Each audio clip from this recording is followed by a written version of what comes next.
और आज के इस विश्व आदिवासी दिवस समारोह में आप सभी का हार्दिक अभिनंदन स्वागत है और आप सभी को शुभकामनाएं। सबसे पहले मैं प्रकृति शक्ति फड़ापीन को नमन करता हूं। उत्तर के हमारे महापुरुष राजा बलि को मैं नमन करता हूं, मध्य के शंभू शेख को मैं नमन करता हूं और दक्षिण के राजा रावण मरावी को मैं नमन करता हूं, गौतम बुद्ध को नमन करता हूं, संत रविदास जी को और हमारे महान महापुरुष संविधान के निर्माता डॉक्टर बाबा साहब अम्बेडकर के चरणों में सेवा जोहार करता हूं। धरती के आबा भगवान बिरसा मुंडा को मैं नमन करता हूं। हमारे गोंडवाना साम्राज्य की महारानी रानी दुर्गावती को नमन करता हूं मैं राजा शंकर शाह को, नमन करता हूं मैं रघुनाथ शाह को, नमन करता हूं चंद्रा भील को। और आज के इस कार्यक्रम में उपस्थित मंचासीन हमारे समस्त अतिथियों के चरणों में सेवा जोहार करता हूं और यहाँ पर इस कार्यक्रम में आए सभी मातृ शक्ति एवं पितृ शक्ति सभी को मेरा जय सेवा जय जोहार। जैसा कि आज जो यूएनए द्वारा इस वर्ष का जो थीम है आदिवासी समाज की संस्कृति के ऊपर इस वर्ष को लिया गया है, तो इसी संबंध में मुझे मंच ने यहाँ आमंत्रित किया है। तो मैं आदिवासी समाज की संस्कृति, मूल निवासी समाज की संस्कृति के बारे में आप लोग को कुछ बताना चाह रहा हूँ।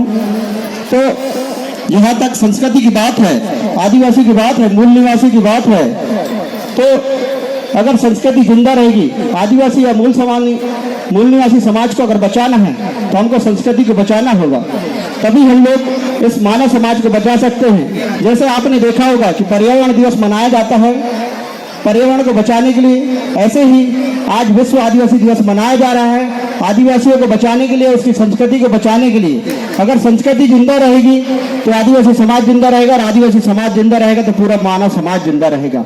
क्योंकि आप लोग जानते हैं कि आदिवासी संस्कृति प्राचीन संस्कृति है और इसी से पूरा समाज चलता है। अगर यही विलुप्त हो गई तो मुझे लगता है कि आने वाला समय सबके लिए बहुत खराब रहेगा। तो इस संस्कृति को बचाने के लिए हमको संस्कृति को जानना बहुत जरूरी है। तो संस्कृति को बचाने से हमारे पूरे मानव समाज की संस्कृति बचेगी।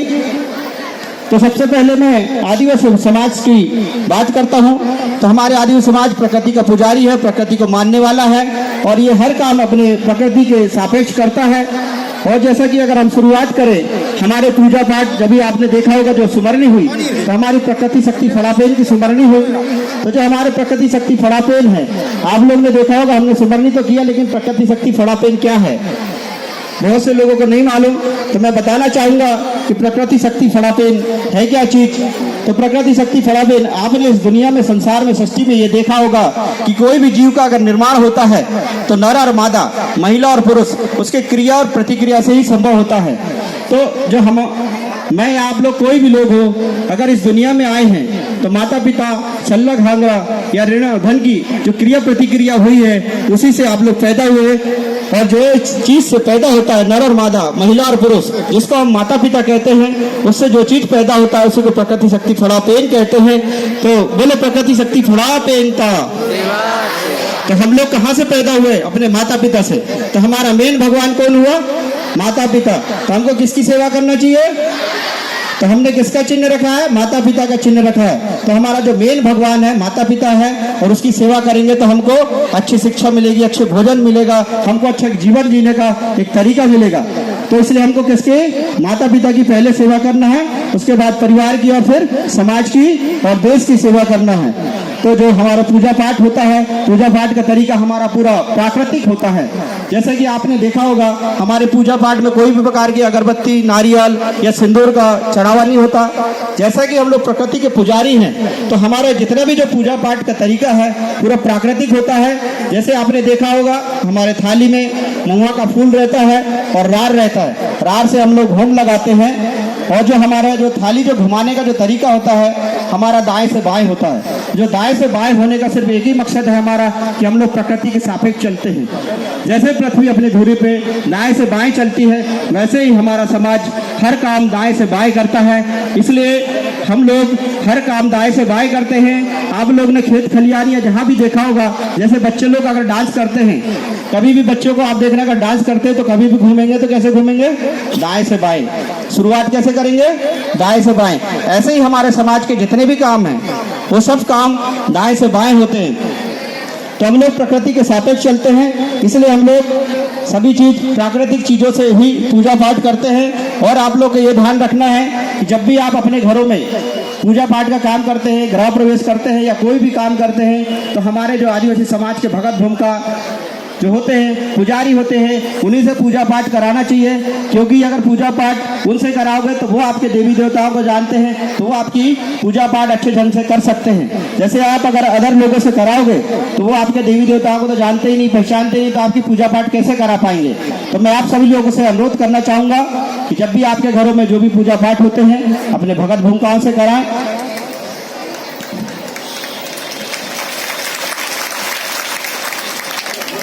इसके पश्चात मैं जो हमारे समाज की मूल संस्कृति है उसकी ले जाना चाहूँगा।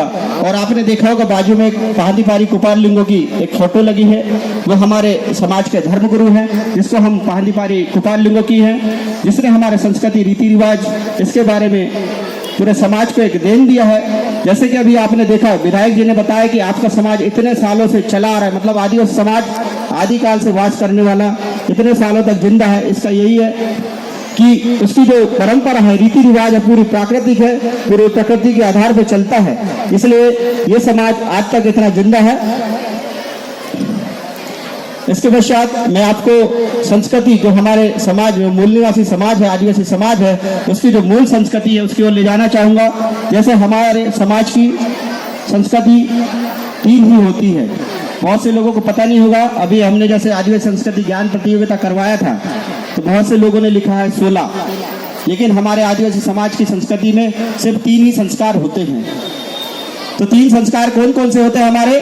पहला होता है जन्म संस्कार, जिसको हम लोग तुंडा संस्कार कहते हैं, और दूसरा होता है मुंडा संस्कार मतलब विवाह संस्कार, और तीसरा होता है कुंडा संस्कार मतलब मृत्यु संस्कार। तो हमारे समाज में सिर्फ 3 ही संस्कार होते हैं। तो जैसा पहला जो संस्कार है वो भी प्रकृति आधारित होता है। जैसा ही बच्चा जन्म लेता है, बच्चा जब जन्म लेता है उसकी जब नार गिरती है तो उसको कहीं फेंका नहीं जाता, नार को धरती माता में खोद के उसकी पूजा पाठ करके गड़ाया जाता है। वैसे ही हमारा दूसरा संस्कार होता है विवाह संस्कार। विवाह संस्कार में देखा होगा आपने, जो हमारे घरों में जो मंडप लगते हैं, हरे मंडप लगते हैं, लेकिन आजकल शहरों में वो चीज खत्म होने लगी है। जो घरों में जो हरे मंडप लगते हैं उसमें आपने देखा होगा 9 थूनी लगते हैं या 9 खंबे लगते हैं। आप सब लोग लगाते हैं, लेकिन बहुत से लोगों को ये चीज पता नहीं हो कि 9 खंबे हम कैसे लगाते हैं, क्यों लगाते हैं। तो इसका जो मेन मकसद है 9 खंबे लगाने का, जो हमारे इस ब्रह्मांड में 9 ग्रह हैं, उन 9 ग्रहों को हम लोग वहाँ विराजमान करते हैं, उसी से वो हमारे 9 खंबे को हम लोग वहाँ विराजित करते हैं और उसकी पूजा करते हैं। उसमें हम लोग 16 खंड धरती जो है उसके लिए हम लोग बांस का 16 खंड बनाते हैं ऊपर, और उसको 16 खंडों में बांटते हैं हम लोग। उससे इस धरती की, इस प्रकृति को हम लोग वहाँ आह्वान करते हैं। उसमें फिर हम लोग जामुन की खकरी या उमर की जो खकरी होती है, जो डालियाँ होती है, उसको लगाया जाता है। उसका सिर्फ यही उद्देश्य होता है कि उसको हम लोग लगाते हैं तो उससे ये उद्देश्य जाता है इस समाज में कि आपने देखा होगा जो जामुन की डालियाँ होती है, जामुन का पेड़ होता है, हमेशा लगभग हरा भरा होता है, हरा भरा होता है और गुच्छे सहित होता है। तो इससे ये होता है कि जो हमारे जो नए वर वधू रहेंगे उनका जीवन हमेशा हरा भरा रहे, उनका जो परिवार है हमेशा गुच्छे में रहे। इसलिए इसको हम लोग यहाँ लगाते हैं। और इसके साथ देखा होगा आपने जो कलश जलता है, कलश जो हम लोग यहाँ पे मंडे पे जो कलश रखते हैं, कलश मतलब साक्षात भगवान होता है, साक्षात भगवान आप लोग ने, बहुत से लोग ने बोला है, सुना है, लेकिन बहुत से लोग को पता नहीं कि भगवान कहाँ है। लेकिन आदिवासी समाज में, मूल निवासी समाज में जो हमारा भगवान होता है वो साक्षात होता है। साक्षात का मतलब भगवान से आप लोग ध्यान से सुनेंगे, मैं भगवान बताना चाहता हूँ कहाँ है, कहाँ। आप लोग दर दर भटकने की बजाय अगर इसको सुनेंगे तो कहीं भटकने की जरूरत नहीं पड़ेगी। आप लोग जैसे भगवान बोलते हैं तो भगवान का पहला शब्द आता है भा से। भा मतलब होता है भू धरा धरती, मतलब ये धरती माता ही हमारी भगवान है। दूसरा है गा, गा मतलब गगन, गगन देवता से है। वा मतलब होता है वायु, वायु मतलब हवा से। और आ मतलब होता है अग्नि, ताप, सूर्य, रोशनी, सूरज से। और ना से होता है नीर। इन 5 शब्दों से मिलकर क्या बना है? भगवान बना है। और ये अगर भगवान हमको छोड़ दे या इसको हमने अगर गलत दिशा दिखाया इनमें से अगर एक भी तत्व को आपने छेड़छाड़ किया या नुकसान किया तो आप लोग खुद मतलब परेशान हो जाओगे। आपने देखा होगा इनके बगैर हम लोग कोई भी आदमी जिंदा नहीं रह सकते। तो ये ही हमारे क्या है, ये साक्षात भगवान है। तो हमको किसकी सेवा करना चाहिए? किसकी सेवा करना चाहिए? प्रकृति की। प्रकृति मतलब साक्षात भगवान है। अगर आपने हवा को प्रदूषित कर दिया या पानी को प्रदूषित कर दिया तो क्या हम जिंदा रह पाएंगे? तो हमको किसकी सेवा करना है? प्रकृति की। प्रकृति मतलब साक्षात भगवान है। आप लोग बोलते हैं ना, हे भगवान मेरी रक्षा करना। कहाँ है भगवान? यही तो भगवान है, साक्षात है भगवान। अगर इसकी सेवा आप करोगे तो आपको जीवन में अच्छा चीज मिलेगा, अच्छा फल मिलेगा। तो हम लोग को इस भगवान की सेवा करना चाहिए। तो वो जो कलश होता है, कलश में आपने देखा होगा पानी रहता है, हवा रहता है और एक मतलब दिया जलता है, तो उससे एक साक्षात भगवान रहता है। इसीलिए हम लोग उस कलश की पूजा करते हैं। तो ये हमारा साक्षात भगवान होता है। दिया जलने से एक रोशनी फैलती है। भगवान का मतलब कुछ देने वाला, देवता होता है। देने वाला मतलब देवता, जिसको हम भगवान कहते हैं। तो हमारा भगवान साक्षात है, देने वाला है। कभी आपसे कोई भेदभाव नहीं करता कि कोई गरीब है कि अमीर है, कि कोई छोटा है कि बड़ा है, सबके लिए बराबर होता है ये हमारा भगवान। तो इस भगवान की हमको सेवा करना चाहिए। अगर इस मानव समाज को बचाना है तो इस प्रकृति की सेवा करना है। आपने देखा होगा बड़े बड़े शहरों में आज भी लोग परेशान हो रहे हैं। क्यों परेशान हो रहे हैं? क्योंकि उस प्रकृति को छेड़ दिया है हमने। दिल्ली जैसे शहरों में आज हवा के लिए तरस रहे हैं, सांस के लिए तरस रहे हैं, लेकिन हम लोग यहाँ सुरक्षित है क्योंकि आपने प्रकृति को बचाने का संकल्प लिया है। आज यहाँ की सरकार ने यह संकल्प लिया कि हर आदमी को एक पौधा लगाना है। क्यों लगाना है पौधा? क्योंकि उससे हमको सांसें मिलती है, हवा मिलती है, जिससे हमारा समाज जिंदा रहता है। तो आप लोग सब लोग संकल्प ले ले, एक एक पौधा लगाएंगे सब लोग, उसको बचाएंगे आप लोग। चलो बढ़िया। तो हम लोग यहाँ चल रहे थे और चलो भाई, कितने लोग हाथ खड़े करो, कितने लोग पौधे लगाएंगे? अच्छा, सभी लोग बोल रहे हैं। अच्छा, अब ये बताओ कि कितने लोग उस पौधे को बचाएंगे? सभी लोग बचाएंगे। चलो बहुत बढ़िया, जोरदार ताली आप सभी के लिए। जैसा अब हम लोग चल रहे थे, जो विवाह संस्कार है उसमें आपने देखा होगा फेरे होते हैं। तो फेरे दो प्रकार के होते हैं। आपने देखा होगा आदिवासी संस्कृति, मूल निवासी समाज की जो संस्कृति है उसमें जो फेरे होते हैं दाएं से बाएं होते हैं। जो आदिवासी समाज के लोग जानते हैं दाएं से बाएं होते हैं। सबको पता है दाएं से बाएं करते हैं, लेकिन बहुत सारे लोगों को नहीं पता रहता। मैं बताना चाहूंगा कि हम लोग दाएं से बाएं क्यों करते हैं। क्योंकि हम लोग प्रकृति के पुजारी हैं, प्रकृति को मानने वाले लोग हैं और हम लोग कभी प्रकृति के विपरीत नहीं जाते। इसलिए हम लोग जैसे पृथ्वी अपनी धुरी पे दाएं से बाएं घूमती है, ऐसे हमारे शादी के फेरे भी कैसे होते हैं? दाएं से बाएं। तो हमारे आदिवासी समाज के लोग कैसे फेरे लेंगे? आप लोग का नंबर आएगा।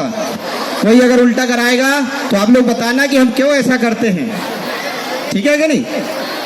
तो ये हमारी शादी की छोटी छोटी चीज थी जो मैं आपको बताया।